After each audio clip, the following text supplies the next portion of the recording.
Hello guys, so welcome back to our channel. So today again I came up with the new detailed guideline video for one more scholarship. So this scholarship is specially given for the northeastern region and the name of the scholarship is Isan Uday. I think many of you are familiar. Anyway, आज का सबसे important instruction या information है अभी Ishan Uday scholarship का application live है. The last date is 31st December. So if any of you are eligible who are watching my video, please go and apply it. So yeah, let's start it. So first of all, ये fellowship provide करती है university can grant commission and ये fellowship specially UG programme के लिए those who are undergrad, those who are doing undergrad courses.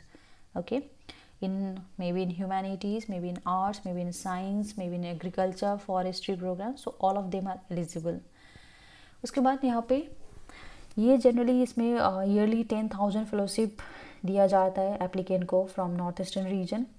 उसमें per month आपको 8,000 मिलेगा. And उसके बाद जो डिस्ट्रीब्यूशन है स्कॉलरशिप का 50% स्कॉलरशिप दिया जाता है arts, humanities, social sciences, law, management. उसके बाद 50% रखा गया है स्टीम फील्ड के लिए along with agriculture and forestry. उसके बाद यहाँ पे जो सिलेक्शन क्राइटेरिया है that is purely on the merit basis. There is no reservation and nothing is there.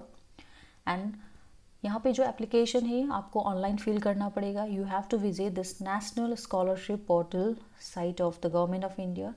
यदि आप फॉर द फर्स्ट टाइम ये वीडियो देख रहे हो, आपको नेशनल स्कॉलरशिप पोर्टल के बारे में पता नहीं, so please I suggest you to watch first scholarship video from in our channel. उसमें मैंने डिटेल्ड सारे इंटरफेस के बारे में बताया हुआ है एंड ऑल, कहाँ पे फॉर्म फिलअप करना है एंड ऑल, कहाँ पे लॉगिन करना है, प्लीज़ देख लीजिएगा. उसके बाद जो selection criteria, for example 2 candidate का मार्क्स सेम हो गया क्लास 12 में, तो उसके बाद अभी किस तरह से टाई हो गया, तो सिलेक्शन के लिए क्या देखेंगे वो लोग, फर्दर आपका क्लास 10 का मार्क्स देखा जाएगा. इफ़ फर्दर क्लास 10 का मार्क्स भी यदि टाई हो गए 2 एप्लीकेंट का, then the preference will be given to the candidate according to the age. The older candidate will be given preference over the younger candidates. ठीक है. उसके बाद जनरली ये फॉर्म में ये एप्लीकेशंस आता है. एप्लीकेशन का 2 वे है. एक तो एक फ्रेश कैंडिडेट.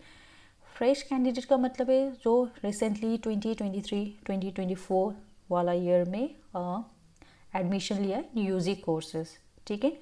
सो यदि आप for the first time apply कर रहे हो, if you are in a first semester right now, you are eligible to apply and आपको एज अ फ्रेश एप्लीकेंट आपको अप्लाई करना पड़ेगा. And those who are already receiving the Ishan Uday, they has to renew their application every year till the end of their UG course. So yeah, let's move the further in eligibility criteria. Eligible means those who have taken the admission, those who have passed the class 12 and those who have taken the admission in the UG courses, they are eligible. So आप कोई भी board से हो, आप state board से हो सकते हैं, यदि आपने CBSE बोर्ड से आपने क्लास 12 किया है, या ICSE या कोई भी डिस्टेंस लर्निंग NIOS से, सो यू आर एलिजिबल. उसके बाद ही यदि आप after passing your class 12 you are taking a UG course in any one of the state or central recognized institute, again you are eligible. After that for example यदि आपने first year, मैंने बोला fresh applicant, जैसे those are in a first semester और first year, they are eligible to apply as a fresh candidate. And जिसने already fellowship receive करा है उनको रिन्यू कराना पड़ेगा. एंड फॉर एग्जाम्पल यदि आपने एज ए इंटीग्रेटेड कोर्स में एडमिशन लिया है या ड्यूल डिग्री में, दैन स्कॉलरशिप यदि आप सेलेक्ट हो गए, आप अप्लाई, यू आर एप्लीकेबल. यदि आप सेलेक्ट हो गए तो आपको जो फेलोशिप मिलेगा that is only for the UG. The moment you will move into the PG या जैसे बीएड कोर्स इंटीग्रेटेड कोर्स में आता है एंड ऑल, तो उसमें आपका फेलोशिप डिसकंटिन्यू हो जाए. उसके बाद आप एक फुल टाइम या रेगुलर कैंडिडेट होना पड़ेगा. आप फुल टाइम कोर्स कर रहे हो, यदि आप पार्ट टाइम कर रहे हो ओपन या डिस्टेंस लर्निंग से, then again you are not eligible. उसके बाद यदि आपने एडमिशन लिया है on the basis of management quota, again you are not eligible. यदि आप नॉर्थ ईस्ट रीजन से नहीं हो, यदि आपके पास परमानेंट रेसिडेंट सर्टिफिकेट नहीं है, then again you are not eligible. So आप पहले तो परमानेंट रेसिडेंट होना चाहिए. आप you should be admitted in UG course and you should be doing a regular full time.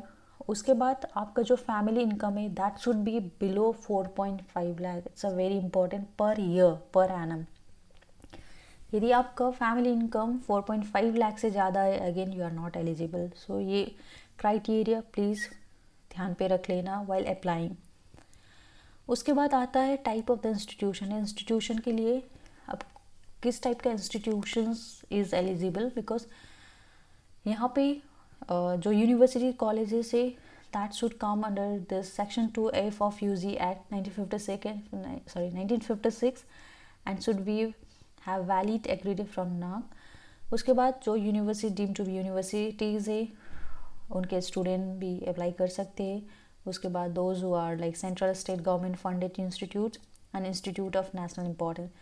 सबसे इम्पॉर्टेंट ये है कि आप जिस भी कॉलेज में पढ़ रहे हो या इंस्टीट्यूट में पढ़ रहे हो वो पहले ये नेशनल स्कॉलरशिप पोर्टल में रजिस्टर्ड होना चाहिए. उनके पास एक IC कोड करके होता है.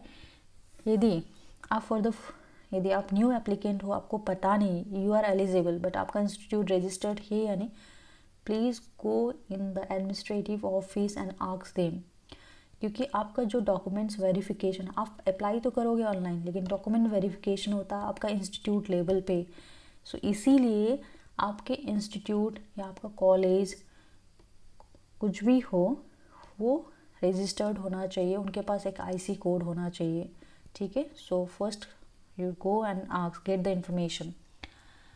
उसके बाद one of the important instruction is that एक टाइम पे आप एक ही फेलोशिप ले सकते हो. For example there are many fellowship which are given for like north east regions, right. इससे पहले जो वीडियो में एक नॉर्थ ईस्ट काउंसिल जो उससे भी they are also giving the fellowship, even Ishanuday and there are other fellowship for the reservation category. So एक time पे a candidate can able only one fellowship. आप अप्लाई कर सकते हो सेकेंड फेलोशिप. फॉर एग्जाम्पल आप कोई भी रिजर्वेशन कैटेगरी में आप रिसीव कर रहे हो fellowship, you can also apply for this fellowship, but after यदि आप सेलेक्ट हो गए देन आपको वो वाला डिसकंटिन्यू करना पड़ेगा. सो ये डिक्लेरेशन आपको during the time of filling the application आपको देना पड़ता है. सो एक टाइम पे एक कैंडिडेट एक ही फेलोशिप रिसीव कर सकता है. उसके बाद जो फेलोशिप आएगा वो आपके डायरेक्ट DBT ट्रांसफ़र से आएगा. तो इसीलिए आपके पास कैंडिडेट का अपना बैंक अकाउंट होना चाहिए, KYC वेरीफाइड, आधार लिंक्ड. तो ये चीज़ पहले आपको करके रख लेना before filling an application, because वहाँ पे आपको सारा इन्फॉर्मेशन देना पड़ेगा, bank details and all if you are get selected. उसके बाद प्रोसीड्यूर्स फिल करने का, तो पहले तो आपको ये नेशनल ई स्कॉलरशिप पोर्टल में जाना पड़ेगा बाय गवर्नमेंट ऑफ इंडिया. वहाँ पे अभी लाइव एप्लीकेशन चल रहा है, वहाँ पे जाके आप क्लिक कर लेना. पहले तो आप वहाँ पे आपको रजिस्टर करने को बोला जाएगा, रजिस्टर्ड एंड लॉगिन सब क्रिएट करके अपना खुद का ईमेल ID होना चाहिए. तो वहाँ पे एप्लीकेशन अवेलेबल है, अभी चल रहा है लाइव, तो जाके भर लीजिएगा. So while filling an application be careful कि इनकम्प्लीट एप्लीकेशन ना हो. इनकम्प्लीट होगा तो रिजेक्ट हो जाता है. उसके बाद जितना भी डॉक्यूमेंट्स है वो आपको ऑनलाइन में नहीं देना पड़ता, बिकॉज यहाँ पे लिखा हुआ है, देखो, students are not required to upload any certificate on NSP while submitting their application. जो भी डॉक्यूमेंट्स होगा वो इंस्टीट्यूशन लेवल पे वेरीफाई होगा, वही लोग वेरीफाई करेंगे, बिकॉज इंस्टीट्यूट ऑलरेडी रजिस्टर्ड होता है. और कभी भी यदि NSP को चाहिए आपका कोई भी documents, they can directly ask to the institution. तो ये चीज़ यहाँ पे सारा लिखा हुआ है. सो उसके बाद those who are already availing the fellowship, यदि आप अभी फॉर एग्जांपल थर्ड सेमेस्टर या सेकेंड ईयर में हो तो उनको रिन्यू करना पड़ता है. तो रिन्यू करने का क्राइटेरिया क्या क्या फॉर द सबसे इम्पॉर्टेंट, आप previous semester you should pass the previous semester successfully pass होना चाहिए. उसके बाद आपको renewal next year of the study. So as a renewal में जाके आपको अप्लाई करना पड़ेगा अगेन. वहाँ पे 2 एप्लीकेशन आता है, एक फ्रेश कैंडिडेट एंड एक for renewal. So you have to choose the renewal. And after that for example क्या होता है, यदि फॉर एग्जांपल अपने फर्स्ट ईयर में आप अवेल कर रहे हो, लेकिन हो सकता है सेकेंड सेमेस्टर में जाके आपने कोर्स चेंज कर लिया, इंस्टीट्यूट चेंज कर लिया, तब भी आपका जो फेलोशिप होगा वो कंटिन्यू नहीं होगा, डिसकंटिन्यू हो जाएगा. एंड उसके बाद यहाँ पे लिखा हुआ है format of certificate for institute be uploaded at the time of verification के टाइम में ही जो भी सर्टिफिकेट एंड ऑल वो इंस्टीट्यूट के थ्रू अप्लाई, आपको इंस्टीट्यूट को सबमिट करना पड़ेगा सारा डॉक्यूमेंट्स, ठीक है। तो जाके पहले आपको इन्फॉर्मेशन कलेक्ट करना है कि आपका इंस्टीट्यूट या आपका कॉलेज रजिस्टर्ड है या नहीं, फाइन। सो उसके बाद बाकी इंस्ट्रक्शन ये इंस्टीट्यूट के लिए या आपके लिए नहीं है। And at the end the most important instruction is that is to follow the ethics. It means don't give any misinformation while filling an application, because एक तो चांसेस ये है कि because during the time of document verification कोई भी mismatch हुआ आपका information and documents में, वो तो रिजेक्ट होगा ही होगा, and the strict action will going to be taken. So एक करियर में एक दाग लग जाता है। So don't do all this things, and I know you guys are much smarter right now. And yeah that's it for today. यदि आपको कोई भी इंफॉर्मेशन चाहिए while filling an application, don't hesitate to reach out us, okay? You can comment down all your problems, anything. If you have any confusion and all, please do let us know, so we'll try to give an answer. And so again I'm telling that the application is going live, so please do visit National e-Scholarship portal, and if you are eligible, go and apply and get all the information from your institute. And yeah, that's it for today. So if you like our video, please do subscribe our channel and hit the bell icon for more updates, and please share this among your friends who are in UZ, who have just joined after passing the class 12 in the first semester, okay? So yeah, that's it, and yeah, thank you.